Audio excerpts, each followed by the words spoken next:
Kalau kita rajut ya, jadi benang biru itu kan kita rajut nih benang biru kan. Terus orang juga bilang, "Oh, ada benang merah, kita rajut nih benang merah kan. Mudah-mudahan ya. Oh, ada putih, kita rajut nih, bendera Belanda." Betul itu. Dia sepertinya memahami posisinya bahwa dia itu dikelilingi oleh politikus-politikus yang mungkin jauh lebih hebat dengan cara-caranya yang mungkin tidak pernah kelihatan di Indonesia gitu. Gimana tuh? Bayangin tuh kalau misalkan kita ngeposisiin diri sendiri di sepatunya Gibran di saat itu. Banyak politikus dari Washington yang apa-apa langsung jebret gitu. Ada politisi Jepang yang kerjanya kayak iya tapi di belakangnya mungkin ada belati gitu. Ada orang-orang Eropa yang serba moral gitu. Itu untuk navigasi itu butuh skill yang mantep gitu. Sasarannya mereka sekarang bagaimana membungkam jubir-jubirnya Pak Jokowi ini. Kan gitu. But how? Ya, gimana itu Ya caranya? dicari loh dia. Yang receh-receh pun yang nggak maksud buat kita itu ini yang penting dia lapor gitu aja. Jadi lapor itu dibuat framing. Jadi harga diri. Kalau siri itu kan harga diri. Jadi suatu kehormatan ya bagi kita itu membela suatu kebenaran yang kita yakin itu benar dari kezaliman itu sampai tetes darah penghabisan.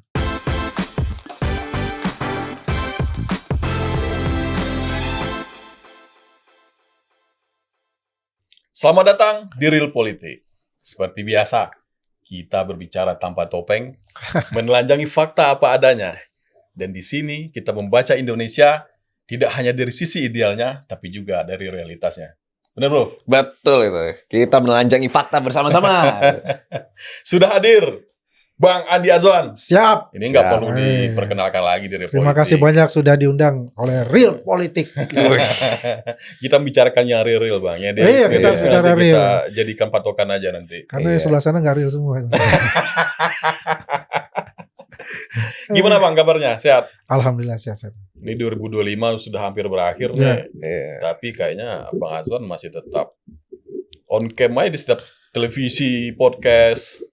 Ya, bukan masalah on cam gitu ya. Kita harus siap lah. Artinya biar bagaimanapun kita harus memberikan suatu penyimbangan berita. Betul. Ya, kalau enggak ini kita masyarakat Indonesia terjebak dari hoax dan false truth itu kan berbahaya tuh. Jadi Bang Azwan ini garda terdepan di dalam menjaga isu ijazah Pak Jokowi ini ya. Bukan saya aja sih, banyak juga teman-teman lah. Ya kan? Tapi selalu ada yang terdepan, Bang. Ya, yang penting teman-teman juga punya satu ikatan bahwa kita solid lah untuk bisa menjaga Republik ini dari serangan hoax mereka itu. Hoax, disinformasi di FK ya. FK. Jadi gimana Bang perkembangannya sekarang kasus ijazah Pak Jokowi, khususnya pencemaran nama baik itu kok sekarang tiba-tiba adem aja setelah penetapan tersangka? Nggak adem-adem itu malah adem ya? Kelihatannya kan apalagi ya kalau ditahan pasti adem tuh gitu. Ini kan coba kita lihat kan alasan orang tidak ditahan pada saat itu dikatakan kan dari Polda Metro itu kan pertama tidak menghilangkan alat bukti, kedua itu tidak melarikan diri, yang ketiga tidak mengulang perbuatan yang sama, ya kan? Dan juga kan ada saksi yang meringankan yang meminta juga gitu. Itu kan alasannya sebetulnya. Selain dari yang bertiga ini, yang 5 itu sudah diperiksa juga? Belum, makanya pertanyaan saya gitu kan. Ini belum, 5 itu belum. Kemudian 2 itu kan saksi ahlinya dan saksi meringankan juga belum. Dan mereka sudah mengajukan. Sudah diajukan, belum diperiksa. Belum diperiksa. Ya. Mungkin nunggu tahun baru kali ya. Ya, saya sih berharap ya tahun ini sudah selesai gitu loh. Jadi tahun depan itu ya tinggal masuk proses pengadilan lah. Ya, gelar perkara juga belum ya? Belum. Saya juga nggak tahu gelar perkara khusus ini kalaupun diterima itu kan kapan belum juga. Yang kalau kita pikir ya gelar perkara dia minta terus ini ya ngulur waktu lah. Istilahnya kayak gitu loh. Ya karena gelar perkara kan apa? Kan ditunjukkan semua itu. Iya betul. Bukan harus diperiksa juga, atau apa. Bukan karena lambat tapi juga belum siap juga dari ya mereka juga belum siap. Dan juga pertanyaan saya, kenapa nggak majuin aja pra-peradilan? Betul. Mereka nggak nempuh itu ya? Nggak. Nah tapi ini ada satu pertanyaan penting loh. Apa itu Bang Ben? Kita beberapa hari yang lalu kan ngeliat Pak Jokowi di salah satu stasiun TV itu kan ada wawancara. Dan di situ terlihat Pak Jokowi menegaskan bahwa jalan mediasi mungkin tidak akan ditempuh. Ya betul. Karena harus diselesaikan di pengadilan biar semua orang lihat. Mungkin kira-kira begitu kata Pak Jokowi. Nah, di balik semua ini tampilnya Pak Jokowi di publik itu, apakah ada sesuatu yang genting, ataukah memang karena ada rasa kok lama sekali ini prosesnya, atau apa di balik itu kira-kira? Ya kalau genting sih enggak ya. Kan juga beliau kan juga mengikuti proses seperti apa itu. Tapi kan perlulah beliau juga muncul di publik gitu loh, untuk menjelaskan itu gitu. Ya selama ini kan rumor yang dilakukan oleh mereka kan sadis sekali kan, luar biasa untuk itu. Beliau muncul membicarakan, kan ramai nih bicara tentang mediasi, restoratif justice dan sebagainya. Itu udah lama sebetulnya. Wacananya udah lama. Udah lama. Kalau dia mau datang gitu, dia ini ngomong gitu kan. Semua ilmuwan kan gak ada yang pernah kalau gak gagal kan, selalu gagal kan. Pertamanya kok. Contohnya Thomas Alva Edison yang ke 1000 kali kalau nggak salah. Baru dia dapat bolham itu kan. Lah ini baru ngecek apa? Ya dia bilang ilmuwan, wah, dia gini. Langsung teriak 99% palsu. Nggak ada konfirmasi, nggak ada apa dulu bicara tawadu apa tabayun dulu gini kan nggak ada. Tapi dulu kan kita pernah sempat dengar ya, mungkin kalau dari siapa saya lupa orangnya, katanya kalau misalnya mereka ini meminta maaf, mungkin Pak Jokowi bisa memaafkan. Nah iya. Tapi ternyata saat ini mungkin sudah saya tertutup kan ngomong juga dulu itu. Oh, Bang Andi juga ya itu ngomong Bang Andi yang ngomong ya. Tapi sekarang udah tertutup berarti. Ada kalau kita bilang udah tutup aja ngapain? Iya. Ya kan? Dan saya sangat setuju. Makanya saya bilang beberapa di stasiun TV juga saya katakan apa yang dilakukan dan diputuskan oleh Pak Jokowi kita samina wa ta'na. Kita ikut. Kalau kita lihat juga sejarahnya ya, Pak Jokowi itu kan adalah beliau ini kan karakternya memang sangat diam kan. Ya. Atas serangan-serangan yang terjadi. Nah, tapi kita tahu nih, kita melihat sejarahnya selama 10 tahun beliau jadi presiden, ketika beliau itu menentukan sebuah sikap, artinya beliau ini udah resah banget nih. Ini adalah sinyalir nih kira-kira. Jadi begini, kalau waktu dia jadi presiden, apakah dia mengadukan? Kan nggak ada. Iya. Nggak ada dia mengadukan. Karena itu akan jadi abuse of power. Takutnya ke sana. Akan ke sana pasti dah. Arahnya ke sana. Sekarang ini adalah seperti kita nih, warga negara biasa gitu loh. Ya punya hak lah dikuak kayak gitu, difitnah kayak begitu gitu kan. Iya. Apalagi katakan palsu ijazahnya.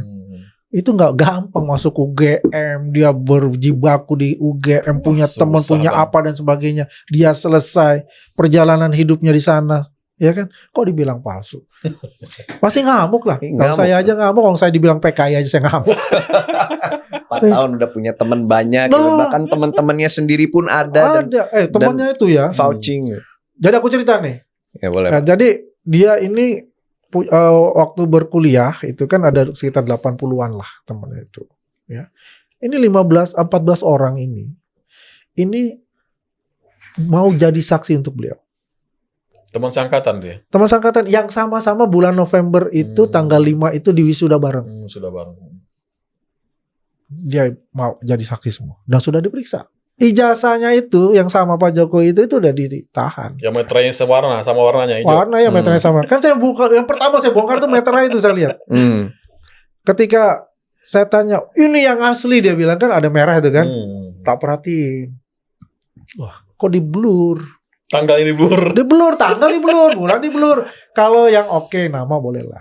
Ini tanggal buat apa di blur? Tanggal di blur buat apa? Kan dari situ saya bisa tahu, karena kan ada 4 gelombang pada saat tahun yang sama itu. Karena yang gelombang pertama itu tanggal bulan Februari itu warnanya meternya memang merah. Karena pada tahun 85 itu ada transisi lah untuk penggunaan meterai. Gitu loh. Kenapa di blur? Oh, ternyata itu angkatan tua. Berarti sebenarnya ingin 78, 79 itu. Iya. Mungkin dalam tanda kutip manipulasi lah itu. Manipulasi. Iya, dia kan nuduh saya manipulasi. Apa yang saya manipulasi? Saya bilang itu palsu, itu versi dia palsu. Lah kalau saya bilang versi saya asli mau apa? Karena dia nggak pegang ijazahnya Pak Jokowi, tidak pernah melihat ijazahnya Pak Jokowi. Ya kan? Kalau dia tuh dibalikin lagi sama saya kan. Lu lihat nggak? Kalaupun kita lihat dia pasti akan pelintir kok. Orang ini nggak bisa percaya semua. Lu bilang aja, oh gue lihat, oh enggak lu bohong, lu lihat, pasti begitu. Pastilah. Pasti. Ijazah Mas Gibran aja sudah diperlihatkan kan. Mas Gibran tetap aja nggak percaya. Gak bakal. Benar. Tapi itu kemarin yang Pak Jokowi di media itu game changer juga sih, Bang. Kenapa? Karena selama masih ada wacana bahwa Pak Jokowi menginginkan atau menerima mediasi, itu masih ada teori konspirasi yang beredar. Artinya wah ini pengen mediasi emang takut ke pengadilan nih. Dengan memang nggak ada ininya, ijazahnya. Tapi ketika Pak Jokowi sendiri declare bahwa harus selesaikan di pengadilan, harusnya teori konspirasi itu hilang. Dia sudah pede itu. Dari mediasi kan bukan dari kita ngomong mediasi. Kita sih kencang. Di lewat jalur publik kayak pengadilan. Itu aja. Nggak ada tuh. Tapi kan langsung muncul mediasi itu dari sahabat kita lah ngomong kan, Faisal Assegaf. Terus gayung bersambut oleh Pak Jumlah Sidiki. Ya, bicara tentang RJ, ya kan? Restoratif justice kayak gitu. Ya kan kembali lagi. Itu tidak akan terjadi kalau kedua belah pihak tidak. Betul. Dan yang pertama kali menginginkan harusnya emang orang yang merasa bersalah. Bersalah dong yang mau minta maaf dulu kan harusnya begitu. Iya, apa dia mau minta apa nggak ada. Iya. Tapi tidak akan selesai lah kalau begitu. Tidak akan selesai. Nggak bisa. Memang nggak bisa selesai. Saya teringat tadi Bang Azwan ngomong Faisal Assegaf itu kemarin tampil di media itu katanya ada rekening itu benar. Buka rekening gimana ceritanya? Itu juga pernah ada. Tiba-tiba ada buka rekening ini bagi juga nih. Jadi kan apa yang selama ini kita ibaratnya ada ruangan gitu kan, ada seseorang buang gas gitu kan, nggak tahu siapa itunya kan. Kalau ini kan kalau dia Bang Faisal, tahu deh. Dia yang tahu pasti ya. Tiba-tiba saling buka rekening. Coba bayangin aja, teman kita yang satu itu sampai begini kan, tegang kan. Ngeri. Tapi ini masih ngobrolin masalah game changer juga ya. Ada game changer kedua nih di stasiun televisi yang wawancarai Pak Jokowi ini kan. Pak Jokowi itu sempat sebut ini. Walaupun awalnya beliau pernah sebut cuman agak second hand. Enggak itu off hand record lah.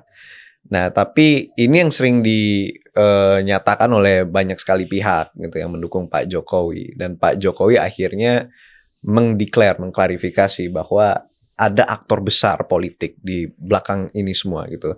Dan seperti yang kita lihat gitu, Pak Jokowi itu tuh jarang suka menyatakan secara hitam putih. Iya. Nah, ketika beliau menyatakan ini juga menurut saya ini game changer nih. Nah, ini kira-kira dampaknya ke depan kayak gimana ya nih? Ya ini kan politik. Ini bukan, ya mungkin murni awalnya ya. Tapi ini ada sela-sela yang dimanfaatkan jadi politik gitu. Tapi itu udah 99% menurut saya. Pak Jokowi bilang pasti ada orang yang orang besar di belakangnya. Dan semua pasti udah tahu. Ini kan clue banget nih Bang. Ya udah clue lah gitu, udah gampang. Brother kita kan badannya besar kan. Bisa Bang. Bisa juga Bang Ben. Tapi warnanya udah jelas kalau begitu. Warnanya jelas ya? Warnanya pasti udah jelas. Gak hitam kan? Gak hitam kan? Ya hitam kalau ketemu warna ini bisa berubah loh warnanya. Itu sebenarnya gak jauh dari warna hitam. Tapi itu jelas banget sih. Itu aslinya jelas banget itu. Tapi ya kita akan percayalah.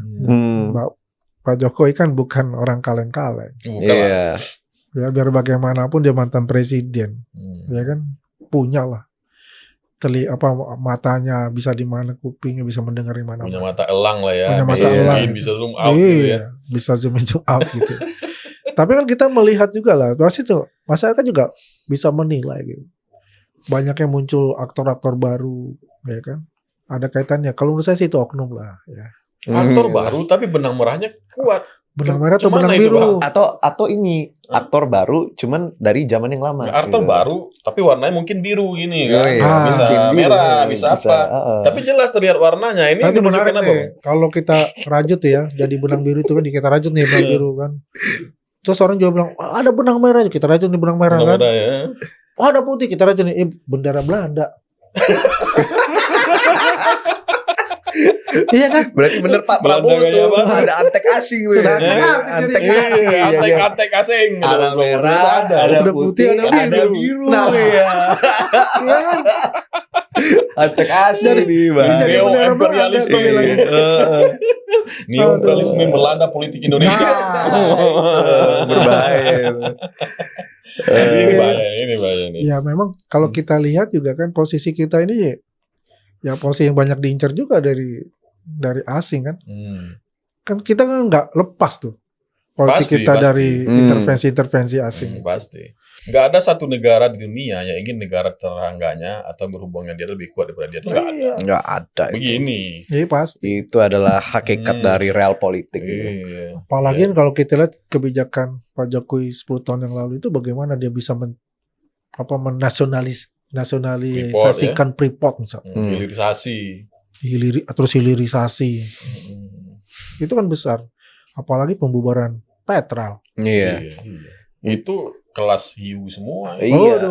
Nah itu udah pas itu kayaknya. Kalau misalkan itu bakal menjadi ancaman bagi orang-orang yang ingin mendorong pasar bebas kali. Bisa jadi. Bisa jadi. Ya kan coba itu satu. Tapi semua kepentingan itu pasti akan berusaha untuk mewujudkan kepentingan masing-masing. Itu bertarung di politik ya. Itu politik. Pasti akan politik bicara. Pasti ke politik larinya. Dan memang tidak mudah jadi pemimpin itu ternyata. Iya. Gak bisa berdiri di semua golongan gitu kan. Yang menarik ya sebetulnya kalau kita lihat. Pak Jokowi ini kan nggak punya partai. Iya. Belum. Nggak kan kita nih 10 tahun nih. 10 tahun ini gitu kan. Bahkan bukan dia punya partai. Ya kan. Memang dicalonkan beberapa partai kan. Tapi kan dia ownernya gitu. Ya kan. Dan dia kan bukan dari elit. Rakyat biasa, rakyat jelata lah kayak gitu loh. Cuma nasibnya kan bagus, itu aja kan. Iya. Dan dalam taraf dia memerintah pun juga hasilnya juga konkret gitu. Iya. Dan real gitu. Itu yang dirasakan oleh masyarakat. Kan nggak berpikiran lagi sebagai berpikiran Jawa sentris. Tapi berpikiran kan sudah Indonesia sentris. Iya. Ingat nggak ada satu jembatan merah putih yang di Ambon itu? Berapa tahun orang mengharapkan masyarakat sana ada jembatan menghubungkan itu, karena kan menyingkat perjalanan kan. Katanya 3 jam menjadi 40 menit. Coba. Kalau untuk Indonesia Timur kita nggak raguin lagi ya. Orang-orang Indonesia Timur sangat mencintai Pak Jokowi. Karena real gitu loh, nyata gitu loh. Ya kalau kita lihat dulu kan banyak kan tersentral di Jawa. Kalau ini kan semua di luar Jawa dan itu Indonesia sentris. Sumatera dibuat kan Trans Sumatera gitu kan, dibuat juga Trans Kalimantan. Ini kan project multi years tapi kan sudah diinisiasi gitu. Papua mana ada zamannya presiden terdahulu harga BBM itu sama dengan Jawa. Kan kuncinya di situ. Berarti apa? Sama gitu perlakuan pemerintah pusat dengan seluruh Indonesia. Betul. Itu. Dan itu kan isu itu udah isu lama misalnya. Tapi sejak tahun 58 juga begitu kan, PRRI di kampung kita Sumatera Barat itu kan. Itu kan juga untuk supaya pembangunan tidak hanya Jawa sentris. Jawa aja, bener. Dan ternyata baru mulai diwujudkan saat sekarang. Iya, udah 20-an tahun itu kan. Itu isu lama yang masih relevan. Eksekusi. Jagonya cuma konsep. MRT.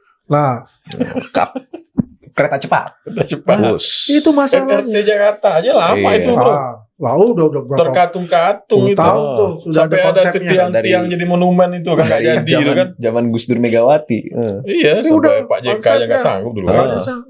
Itu kan masalahnya apa? Willingness dari pemimpin kita. Buktinya bisa kok. Ya. Karena biasa ya menjaga citra segala kayak gitu ya. Akhirnya ntar kita bahaya begini. Ya kalau tapi itu ya Pak Jokowi ini dia tidak takut citranya turun, tapi dia terus jalanin aja ya. Karena ada pemimpin dia ingin mengurangi kemacetan misalnya taruh oleh Jakarta. Kalau dia ingin membangun jembatan layang, ini 2-3 tahun pasti akan macet banget nih. Waduh bahaya ini dengan elektabilitas kita. Ada yang ngomong begitu, tapi kayaknya Pak Jokowi nggak begitu ya.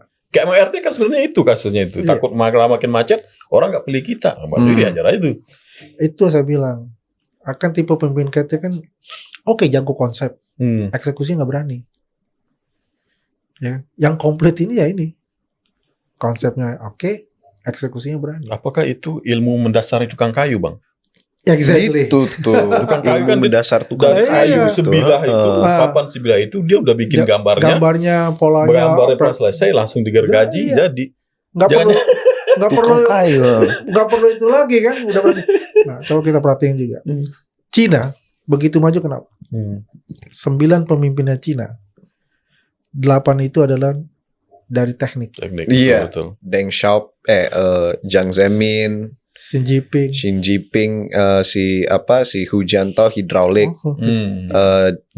Jiang Zemin elektro, terus si Xi Jinping chemical. Nah, Iya.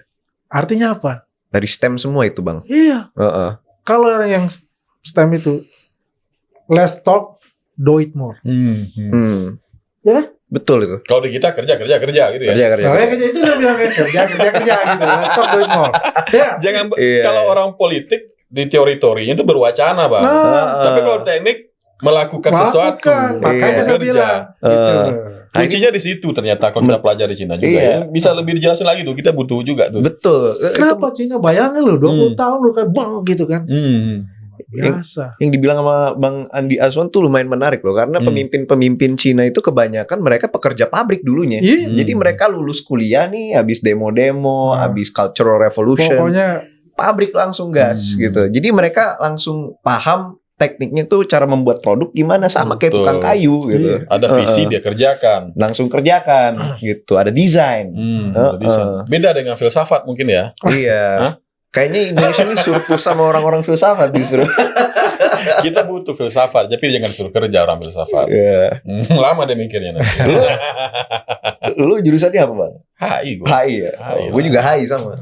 Sama HI kita. Jadi kita tahu lah gimana apa. Kalau HI kan itu kan pinter buat membuat skenario-skenario.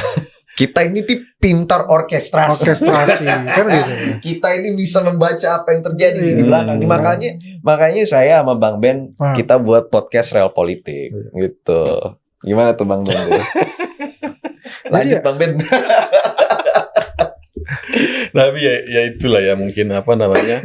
Kalau kita kembali ke isu-isu yang remeh-temeh tadi, kalau menurut pandangan kita sih kayaknya nggak akan berhenti tahun depan, masih lanjut tuh kayaknya. Ya ini napas panjang.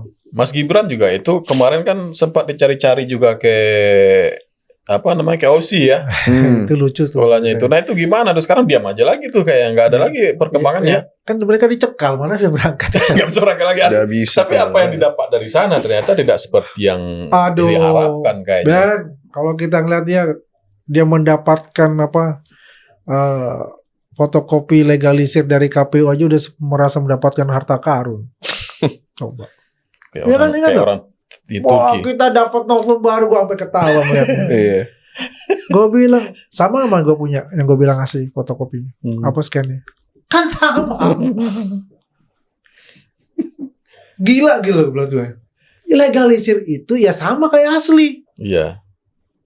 Dan ada pengesahannya. Ada pengesahannya. Artinya kalau yang dapat KPU itu ini ya udah selesai, udah seharusnya kan emang harusnya benar kan ini selesai itu semua gitu loh. Nih ada satu oknum nih yang bilang gue PKI gitu kan. Wah, ini selembar ini loh, yang fotokopi ini yang menentukan nasibnya jadi presiden. Stupid itu. Itu jadi laporan pengaduan nggak itu kembar? Sempat?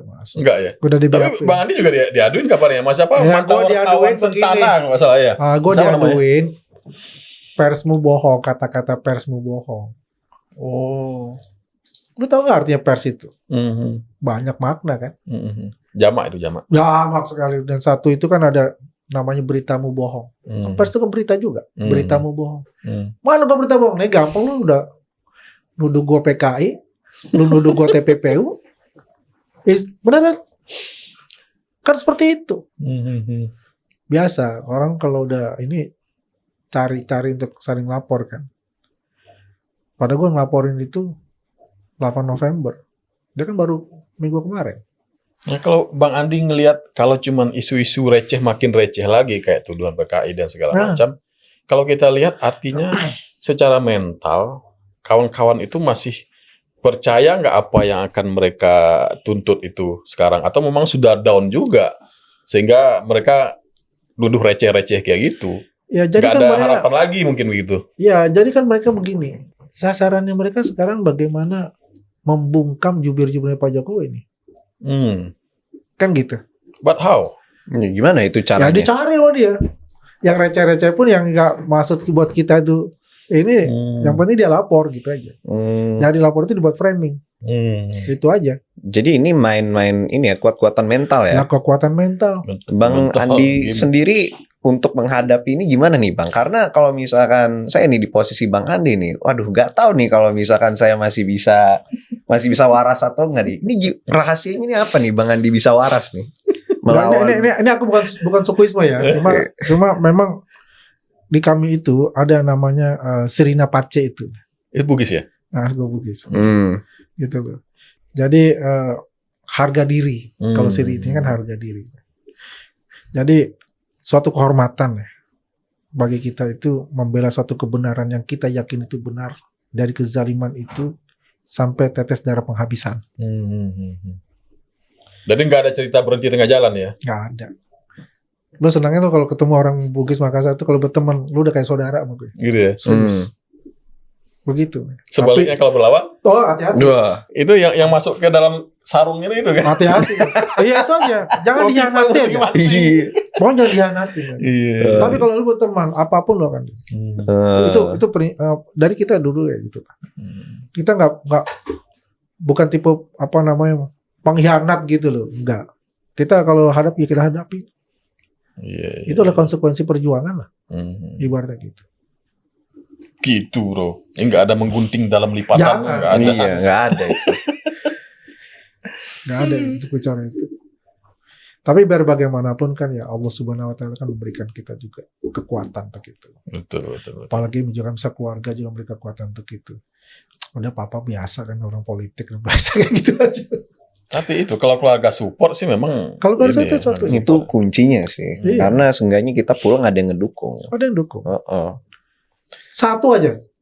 Jangan korupsi, udah itu aja. Makanya berkeluarga cepat-cepat. Ini masih jomblo nih. Gue malah lagi mengalami kebebasan ini. Lagi ganteng-gantengnya, lagi mantep-mantepnya. Kalau gantengnya nggak bisa kita lawan. Gantengnya hati-hati. Ntar ibaratnya keris bekarat. Gitu ya. Iya kan Kelamaan simpan ya.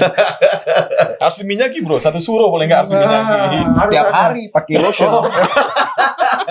Pakai sunscreen. Jadi harus dikit kayaknya. Kenikmatan paling indah ya berkeluarga. Iya. Salah satu sisi hidup yang paling indah itu keluarga. Karena you benar-benar the real man di situ. Betul itu kalau katanya Don Vito Corleone kan di The Godfather kan. Katanya dia, you can never be a real man if you never spend time with your family. Gitu. Nah, itu mungkin itu juga kenapa Pak Jokowi itu sangat dicintai oleh masyarakat ya. Karena dia emang benar-benar menunjukkan dia family man. Ya, ada satu family dan dia nggak ada border gitu. Sama masyarakat tuh nggak ada. Lu mau pejabat, lu tukang beca, lu apa diterima. Sampai sekarang tuh masih terus datang bos. Lu bayangin udah setahun lebih bos. Setiap hari. Ngeri itu ya? nggak mungkin dimobilisasi kan itu kan ya? Mana bisa setahun mobilisasi? Argonya jalan.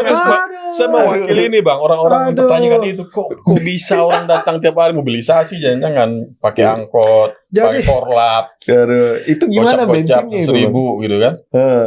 Kayak demo, iya kan? Bayangin loh, pakai bis mereka nih. Aku pernah ketemu tuh pengajian tuh dari Madura, sampai 100 bis gitu. Lu ketemu panjang gitu ngantri. Buat apa? Sekedar foto aja. Iya. Coba kisah gitu. Apakah presiden-presiden kita terdahulu ada seperti itu? Kan nggak ada. Dan dia juga nggak cuma-cuma lagi. Kalau misalkan saya nih jadi di posisi Pak Jokowi, presiden yang obviously dicintai rakyat tapi banyak juga musuh-musuhnya nih. Saya bakal takut keluar dari rumah foto sama orang sembarangan. Tapi Pak Jokowi foto terus sama orang sampai segerombolan bis. Bisa aja satu bis itu ada yang punya niat jahat. Kan siapa yang nggak tahu kan. Tapi dia tetap aja berani gitu. Makanya ada kadang-kadang itu menurut gue ya biasa pakai metafisik. Oh gitu. Wah ini perlu nih. Ini gimana nih ceritanya bang? Waduh. Beneran dia bilang tadi. Apakah mereka semuanya murni kan juga nggak juga. Udah di jalan gitu kan, taruh uang 100.000, gue ngonten. Saya terima uang nih dari Pak Jokowi 100.000, semua yang ngantrinya tuh bayar 100.000 coba. Ramai lah orang datang kalau gitu. Iya kan, bukan orang datang, jadi mau framing. Begitu. Bukan itu banyak kayak gitu. Udah pernah kayak gitu? Banyak. Oh buset. Sering ya kayak gitu ya. Orang itu kan receh banget tuh Bang. Iya, itulah orang kalau mau membunuh karakter itu kan macam-macam. Ya kan? Makanya selama ini wah itu dibayar kayak gitu kan. Macam-macam lah, kita tahu sendiri negara kita ini, masyarakat kita seperti apa. Bukan semuanya itu bahwa mereka itu suka, ya banyak juga yang disisipin atau apa kan untuk biar apa gitu. Tapi itulah aku bilang, kalau orang itu tulus, ikhlas, tetap ada yang dilindungi. Nah itu kan dengan Pak Jokowi, dengan sikap, dengan sifat seperti itu. Nah kalau Mas Gibran gimana menurut Bang Azwan? Karena saya pernah dengar kalau nggak salah dari Mas Kaisang ya, katanya Mas Gibran itu versi plus-plusnya lagi. Plus-plusnya lagi Pak Jokowi. Lebih di atasnya lagi gitu. Nah itu menarik tuh, gimana tuh? Ya, saya berapa kali itu saya di istana ya, saya kan nilai lah karakternya. Dia bilang saya tidak senang bukan tidak senang lah. Saya tidak mau bahwa spotlight itu ada di saya. Spotlight itu hanya milik presiden. Saya ini hanya pembantu. Presiden menugaskan saya di sini, saya akan kerja terus sampai selesai. Apa yang diamanahkan kepada saya. Gitu. Kan terbukti juga sekarang kan. Bagaimana diberikan suatu kesempatan yang luar biasa untuk menggantikan presiden di G20. Ternyata mampu. Afrika Selatan. Orang terbengong-bengong lihat orang paling muda dan luwes. Ibaratnya kan kita bisa dari gimmick ya, dari dia bertemu dengan kepala negara itu kan kelihatan. Ini bukan kaleng. Percaya dirinya udah bukan kaleng-kaleng. Tinggi. Percaya dirinya. Gak ada kikuk-kikuknya kalau saya lihat. Gak ada. Dan humble. Pemimpin itu memang harus humble. Lebih banyak mendengar pada bicara. Betul itu. Dia sepertinya memahami posisinya bahwa dia itu dikelilingi oleh politikus-politikus yang mungkin jauh lebih hebat dengan cara-caranya yang mungkin tidak pernah kelihatan di Indonesia gitu. Gimana tuh, bayangin tuh kalau misalkan kita ngeposisiin diri sendiri di sepatunya Gibran di saat itu. Banyak politikus dari Washington yang apa-apa langsung jebret gitu. Ada politisi Jepang yang kerjanya kayak iya tapi di belakangnya mungkin ada belati gitu. Ada orang-orang Eropa yang serba moral gitu. Itu untuk navigasi itu butuh skill yang mantep gitu. Jangankan di luar ya. Di begini, dalam negeri aja pasti begitu. Karena kita lihat ya, Mas Gibran ini kan dibentuk di luar. Perjalanan dia remaja dia lah gitu. Ya kan? Yang dibilang katanya gak ada punya SMA begini. Yang menurut mereka itu kan. Ya memang orang gak SMA yang gak di Indonesia gimana sih?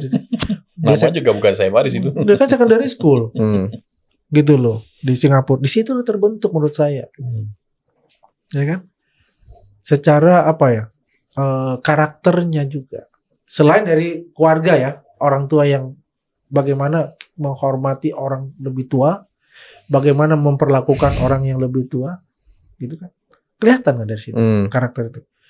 Yang menarik yang tidak dipunyai orang-orang di dunia itu, anak-anak kita tuh salim. Oh itu ya. Kita pernah bahas juga di episode sebelumnya ya. Beda antara orang tua nunduk, kalau keluar negeri tegap. Iya. Orang nunduk, luar negeri tegap. Itulah Gibran. Dia paham. Pas waktu dia di luar negeri, saya ini sepantaran dengan mereka. Sepantaran, nggak ada kita istilahnya ini.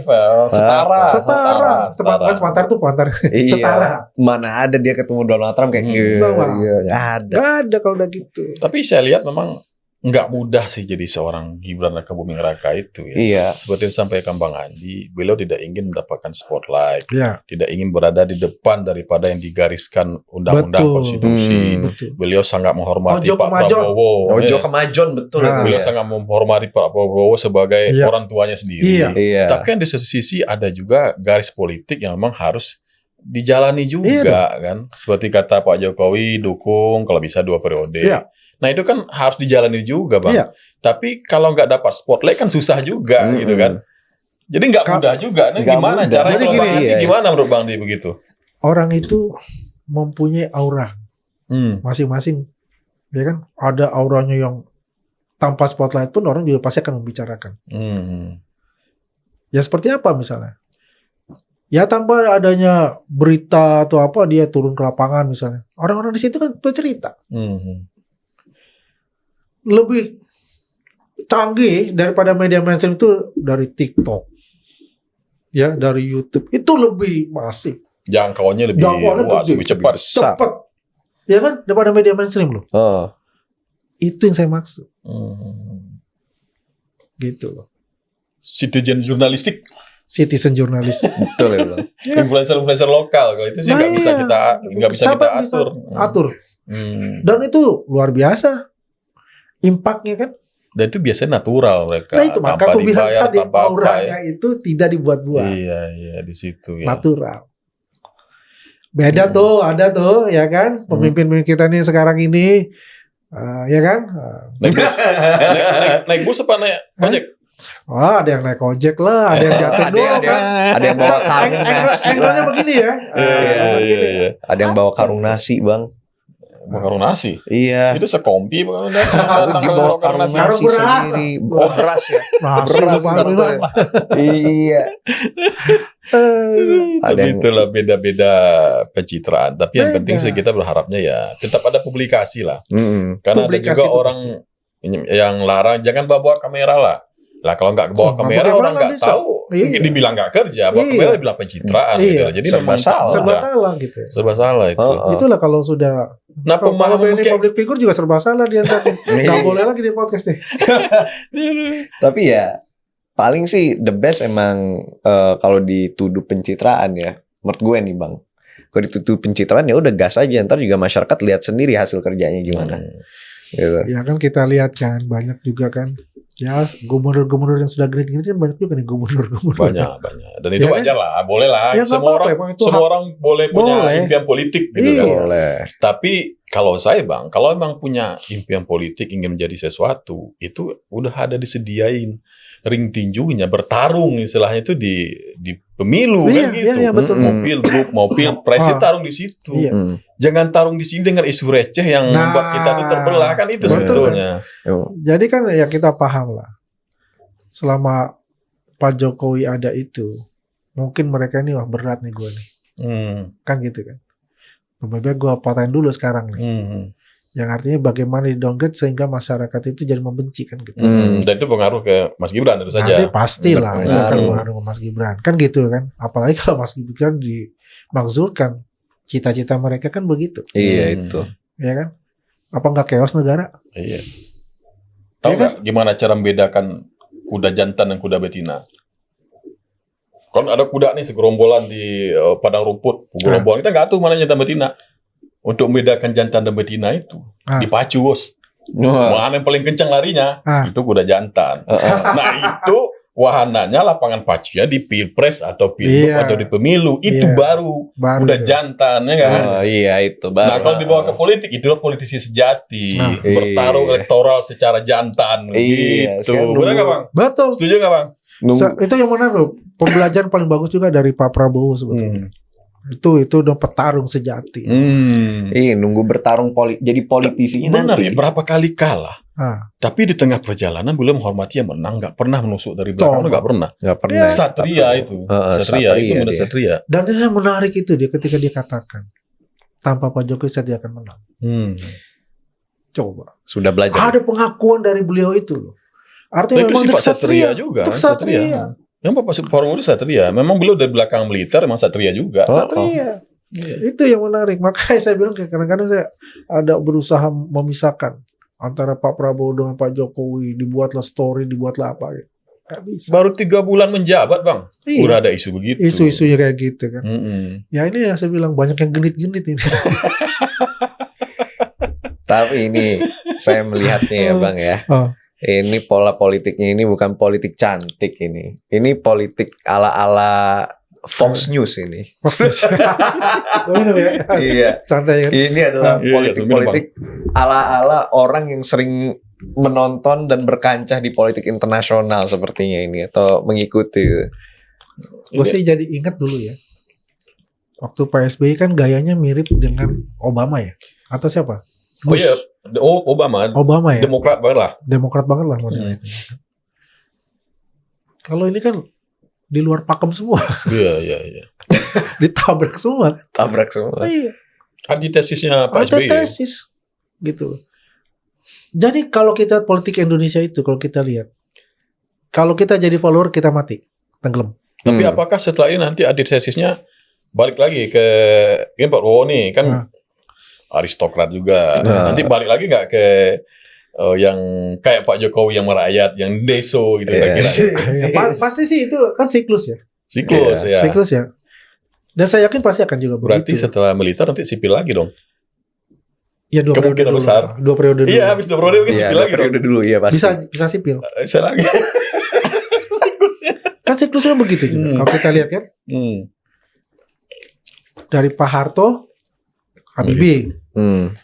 Terus Habibie, Gus Dur kan? Gus-Gusan. Gus Dur, baru Mega kan? Militer lagi kan? Militer lagi, pengusaha. Baru enggak sipil kan? Tukang kayu ya, sipil gitu. Kan militer gitu kan. Kan begitu tuh. Ya, berarti nanti sipil lagi. Siklusnya jadi kan, yang bukan sipil lihat, nanti agak ini nih, agak tipis arah. Siklusnya kita lihat kan, dari itu ya. Tapi kan itu kan semua ya kita hanya menduga-duga. Itu hanya hipotesa tebakan-tebakan aja.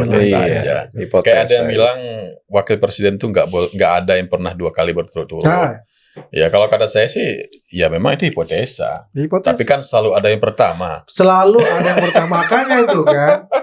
Lah ini walaupun banyak sekali penentangan dan sebagainya itu ya, ini kenyataan yang harus kita terima. Iyalah. Dan itu fakta. Yang selama ini kan dikatakan pelangga-pelongo, apalagi tuh yang sebelah tuh. Nggak bisa kerja gini, macam-macam lah. Dibuktikan Pak Jokowi di Singapura, beliau di Afrika Selatan. Makin rendah kan malah ada satu tempatnya naik. Rebound. Makanya gitu kita ini orang yang saya mohon maaf ya kalau saya katakan buat Roy Suryo itu ada 3 kata. Palsu, bohong, dia yang paling benar. Maha benar. Nah, tapi saya yakin memang pemimpin itu memang dilahirkan sih. Pemimpin itu punya ada takdirnya. Takdirnya, walaupun tidak ditakdirkan, berkali-kali dicoba juga nggak bakal bisa. Jadi udah ada itunya. Artinya kalau sebagai politisi mungkin ya kita tuh harus berusaha jadi yang terbaik. Kalau emang ada takdir Tuhan ya pasti akan kepilih. Prosesnya itu yang penting kan. Karena Pak Prabowo berkali-kali kalah, tapi dalam prosesnya itu beliau tidak melakukan pengkhianatan, tetap dukung. Tahu 5 tahun lagi running lagi. Kalau kalah lagi running lagi dan sekarang bersahabat gitu. Yang penting jangan berpikir mendapatkan wangsit dari alam gaib. Itu udah paling bahaya itu. Aduh. Kalau gue punya pandangan beda, Bang. Kalau mungkin Bung Karno kan bilang pemimpin itu datangnya dari rakyat. Iya kan? Kalau menurut gue pemimpin itu datangnya dari waktu. Waktu itu tuh zaman itu kan nuansanya berbeda-beda kan. Nah kita itu tuh nggak ngelihat masyarakat itu butuh pemimpinnya seperti apa, tapi waktunya pas saat itu tantangannya berbeda, butuh pemimpin apa gitu. Zaman Pak Jokowi ini, kalau boleh komentar dikit nih Bang Andi juga. Zamannya Pak Jokowi ini sepertinya nih masyarakat membutuhkan sebuah jembatan antara masyarakat dengan elit gitu, yang lama-lama tuh kesenjangannya luar biasa gitu. Karena kan pas zaman itu kan banyak isu pasar bebas, perdagangan bebas, kompetisi, globalisasi. Jadi masyarakat merasa tertinggal kan. Seolah-olah pemimpin itu melupakan rakyat ya. Seolah-olah pemimpin itu melupakan rakyat. Dan pas waktu itu hadirlah Pak Jokowi sebagai seseorang yang datang dari masyarakat untuk merepresentasikan masyarakat Indonesia, untuk bisa menjadi pemimpin yang membuat orang kembali penting lagi, masyarakat kembali penting lagi. Nah di zamannya Pak Prabowo ini kan kita melihat banyaknya sebuah ketidakpastian situasi geopolitik, ekonomi, berubah dari pasar bebas ke regionalisme, berubah dari perdagangan bebas jadi proteksionisme gitu. Nah ditambah lagi banyaknya konflik-konflik geopolitik bersenjata gitu, dan munculnya gerakan-gerakan kanan baru gitu. Nah ini kan sebuah zaman yang membutuhkan sebuah wisdom yang memahami pertempuran. memahami konflik itu seperti apa, tapi karena dia pernah berada di dalam konflik, dia mengerti bahwa konflik itu jelek dan coba menyetir kita tuh jauh dari konflik, gitu. Maka rekonsiliasi ya. Maka Pak Prabowo kan sekarang kan program-programnya dia ke Brazil untuk investasi ke ini kan ke perhutanan kan. Dia ke Rusia, ke Cina. Dia main dengan Rusia dan Cina walaupun ada resikonya bahwa kita bisa dialienasi oleh Amerika Serikat yang menjadi sekutu kita kan. Dia main ke tempat-tempat Amerika ini Serikat semua. bukan sekutu kita. Apa? Amerika Serikat bukan sekutu kita, lebih sekutu kita gitu. Jadi apa? Ini mendayung di antara dua karang lagi sebetulnya. Mendayung antara blok dua Cina karang. dengan blok Amerika. Karena kalau sekutu kita masuk dong di sana jadi kayak NATO. Makasih koreksinya. Jadi kembali lagi istilah mendayung di antara dua karang dilakukan lagi. Gue mesti latihan pemilihan kata-kata. Nah, gue masih politikus muda soalnya gitu. Jadi lu masuk PSI? Gitu banget. Jadi Bro Brother ingin menyampaikan bahwa Pak Prabowo ini memang kepemimpinan yang dibutuhkan saat ini. Dibutuhkan saat ini. Ya memang, makanya gue bilang setiap pemimpin itu lahir ada momentum. Momentum Pak Prabowo momentum yang lahir ini karena geopolitik yang tidak menentu. Iya. Beliau kuat di situ. Ya kan? Tuh. Kan menarik tuh.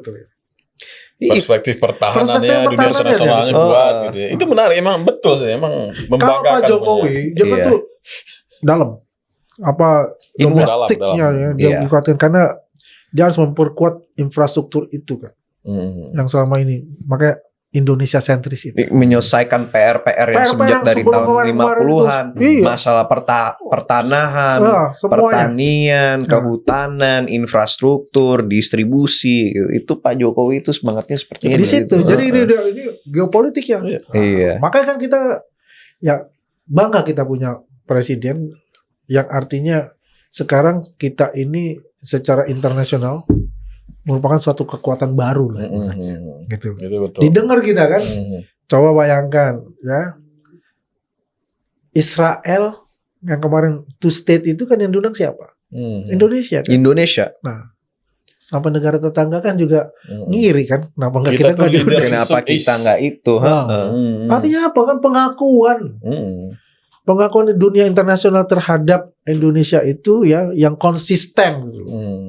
Konsisten ya membela Palestina itu ya sejak zaman kita merdeka itu tahun 45 sampai sekarang itu kan suatu penghargaan tinggi. Betul. Iya. Ya. Eksistensi Indonesia diakui itu yang paling penting. Eksistensi diakui. Di pusat kosmis pertarungan dunia itu kan. Itu.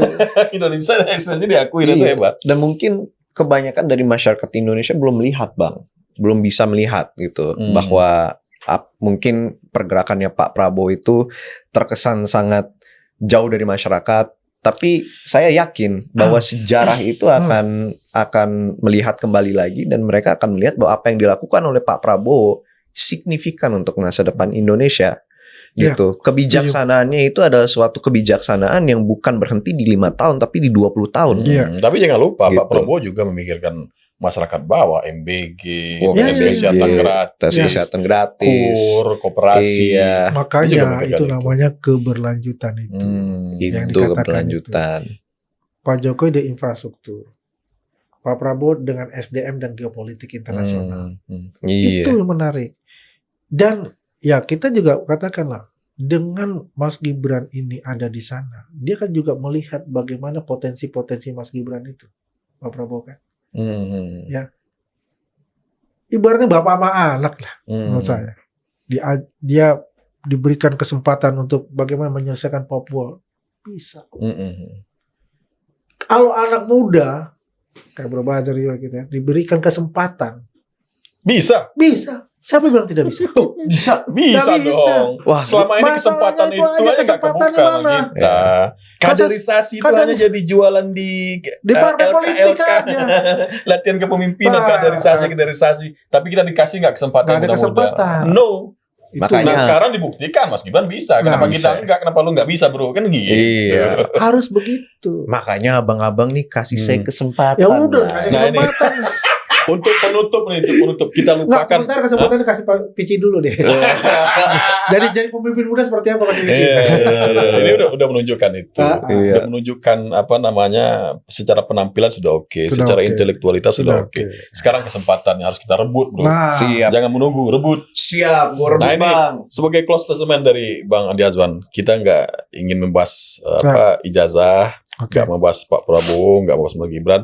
Apa pesan-pesan dari Bang Andi Azwan kepada penonton Real Politik, khususnya Gen Z ini, kawan-kawannya Bro Wazir? Saya terima kasih dengan hadir di Real Politik ini, bahwa Real Politik ini adalah suatu wahana juga lah.